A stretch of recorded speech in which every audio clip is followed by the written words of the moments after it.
ಸ್ಟಾಲಿನ್ ತಮಿಳುನಾಡಿನ ಮುಖ್ಯಮಂತ್ರಿ.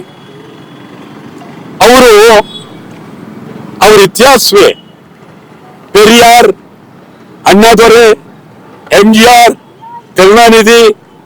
ಈ ಕಾಲದಲ್ಲಿ ಅವರಿಗಿಂತ ಹಿಂದೆ ಕೊಳತ್ತೂರು ಮಣಿ ಇವರೆಲ್ಲ ದಕ್ಷಿಣ ದೇಶವನ್ನೇ ಹೊಡೆದು ದ್ರಾವಿಡ ನಾಡು ಮಾಡಬೇಕು ಅಂತಿದ್ರು.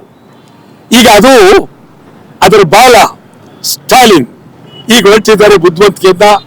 ಮೊನ್ನೆ ದಕ್ಷಿಣ ರಾಜ್ಯಗಳ ಮುಖ್ಯಮಂತ್ರಿ ಸಭೆಯನ್ನು ಕರೆದರು. ಇವತ್ತು ದಕ್ಷಿಣ ರಾಜ್ಯಗಳ ಬಗ್ಗೆ ಬಹಳ ಚಿಂತನೆ ಮಾಡ್ತಾ ಇದ್ದಾರೆ. ಇದು ದೇಶ ಒಡೆಯುವ ಚಿಂತನೆ. ನಾವು ದೇಶ ಒಡೆಯುವ ಚಿಂತನೆಯನ್ನ ಮಾಡಬಾರದು. ಸ್ಟಾಲಿನ್ ಇದನ್ನ ಗಂಭೀರವಾಗಿ ಚಿಂತನೆ ಮಾಡಬೇಕು ಮತ್ತು ದೇಶದ ದಕ್ಷಿಣ ರಾಜ್ಯಗಳು ಸ್ಟಾಲಿನ್ ಮಾತಿಗೆ ಬೆಂಬಲ ಕೊಡಬೇಡಿ.